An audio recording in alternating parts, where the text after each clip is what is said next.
all that Gareth took out of last night's 1-1 draw with Denmark is the fact that we apparently do not have a replacement for Kalvin Phillips. Now, he can't take that back.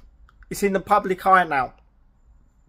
We don't have a replacement for Kalvin Phillips. Just let that sink in for a moment, yeah? Let that sink in for a moment, because that comment worries me. And I'm going to tell you why it worries me right now.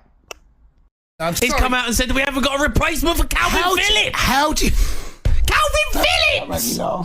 Is he winding me up? Kalvin Phillips! Has he come out and said that after a game? No. That we haven't got a replacement for Kalvin Phillips? Don't make me laugh. Come on. Come on, mate. Come on. Seriously. Is he having a laugh? I couldn't believe it. No, because he's not... Why? No, Jay, don't fall out with me. I know, but why? Don't raise your voice at me. Why? Don't raise your voice at me. It's ridiculous. Right, so he's going to play a 4-2-3-1. He wants Kalvin Phillips back. Don't make me laugh. Someone tell this idiot.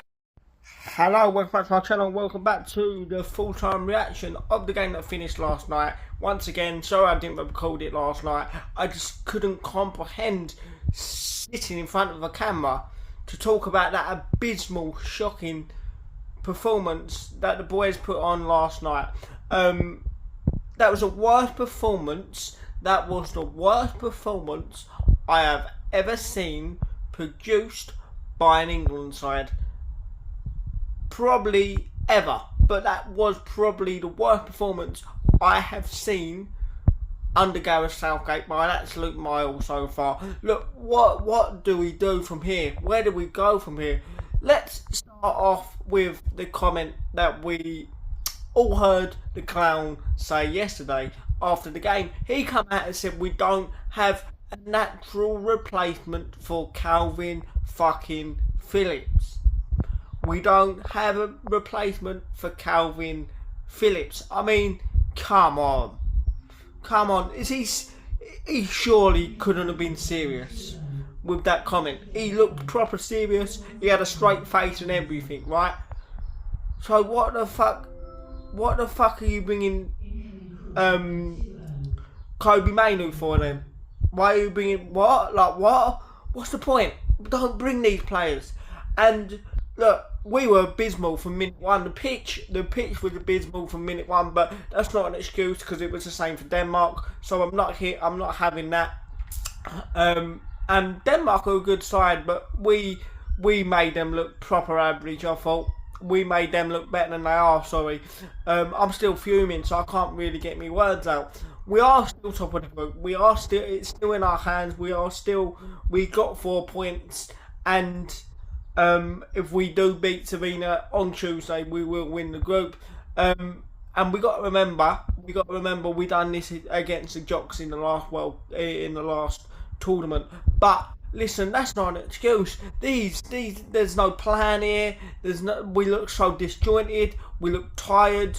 How can these group of players be tired after 190 minutes? Yes, we can probably let them off for the first performance, but for that performance to be putting on in the enemy's backyard last night, it rings alarm bells. The whole team. Did we have a midfield?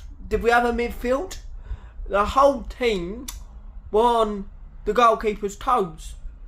The whole team were on the goalkeeper's toes. There was no one running beyond. There was no one breaking the lines. Couldn't pass a parcel last night.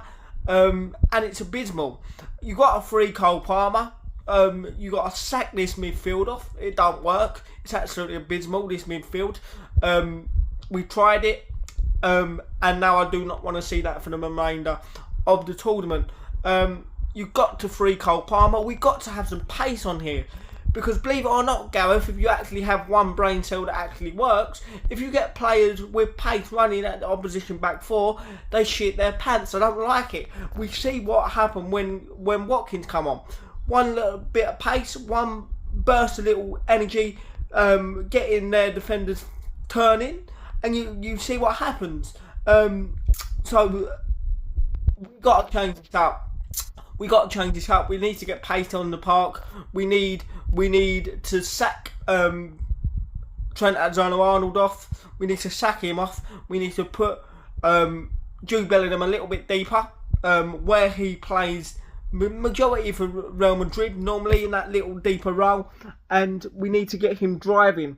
And then you need pace on this park. We're crying out for pace. We're crying out for someone like a Palmer, like a Bowen, like a Eze to come on and change the game, because we were abysmal. We were absolutely abysmal. The whole team are on the goalkeeper's toes, and like, what do you expect?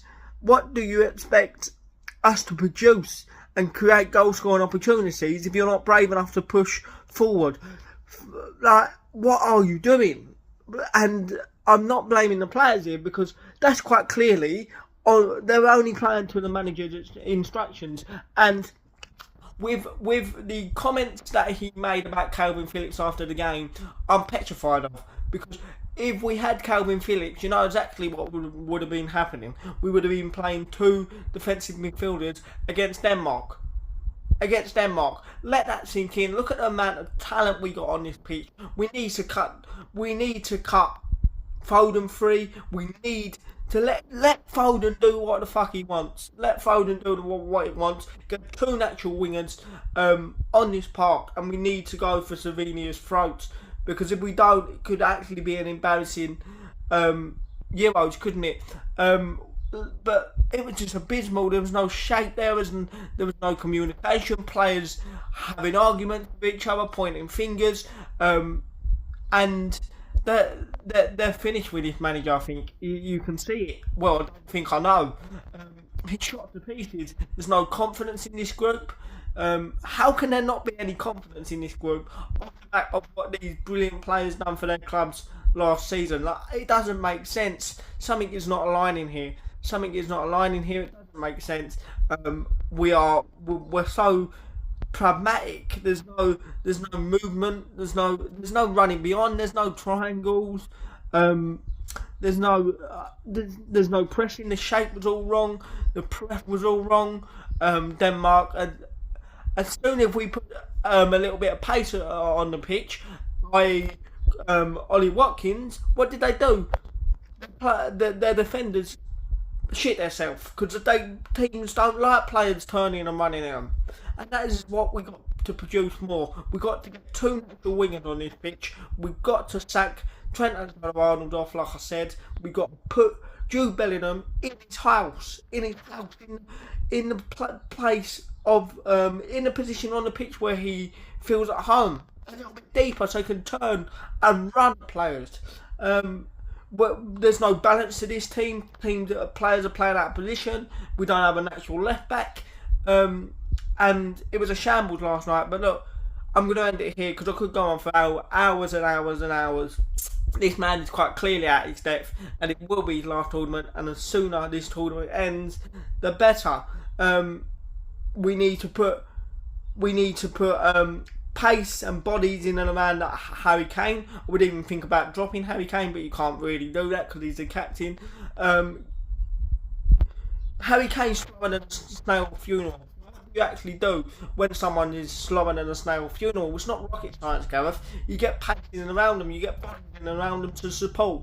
But look, we're still top of the group. 4 points on to Tuesday, but I'm worried because that was an abysmal performance. I'm out.